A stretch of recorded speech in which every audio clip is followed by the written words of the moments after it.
শুভ দুপুর বন্ধুরা, সবাই কেমন আছো? আশা করি ভালো আছো। আমিও তোমাদের ভালোবাসি অনেকটাই ভালো আছি। তো দেখো আমি কি খাচ্ছি। নিয়ে নিয়েছি ফেনা ভাত, গোবিন্দভোগ চাল আর মুগ ডাল দিয়ে আর একটু সবজি দিয়েছিলাম। ফেনা ভাত খেতে আমি খুব ভালোবাসি, তো মাঝে মাঝে আমি একার জন্য করে খাই, সবার জন্য ভাত করি নর্মাল, আর আমি ফেনা ভাত করে খাই।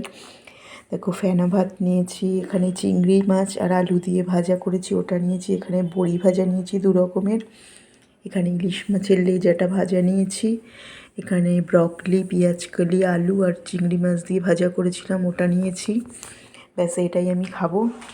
আর দেখো অনেক কিছুই রান্না আছে, বাট আমি খাবো না। এখানে ইলিশ মাছ ভাজা রয়েছে আর একটা লেজা, এখানে ইলিশ মাছের তেলটা বেগুন দিয়ে করেছি, এখানে রয়েছে বড়ি ভাজা, এখানে রয়েছে কুমড়ো ভর্তা, পেঁয়াজ টিয়াজ দিয়ে সব মেখেছি, কাঁচা লঙ্কা সর্ষের তেল দিয়ে, এখানে চিংড়ি মাছের মাথা পেঁয়াজ দিয়ে ভাজা রয়েছে, এখানে চিংড়ি মাছ আলু দিয়ে ভাজা রয়েছে, এখানে এই যে ব্রকলি পেঁয়াজ কলি আলু ভাজা রয়েছে, এখানে একটুখানি এমনি নর্মাল ভাত রয়েছে, আর এখানে রয়েছে সন্দেশ, আর এখানে একটুখানি আমন্ডস ভিজিয়ে রেখেছি,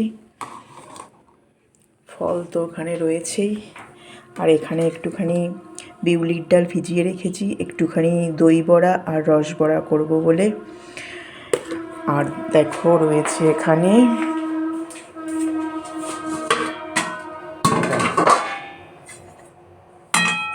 এই দেখো কুমড়ো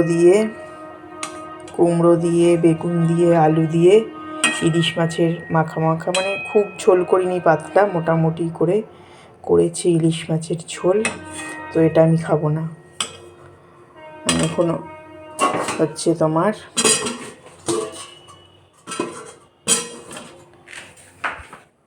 এটা দিয়েই খাবো। তো চলো আমি খেয়ে নিই। টাটা, শুভ দুপুর। সেই স্বাদ।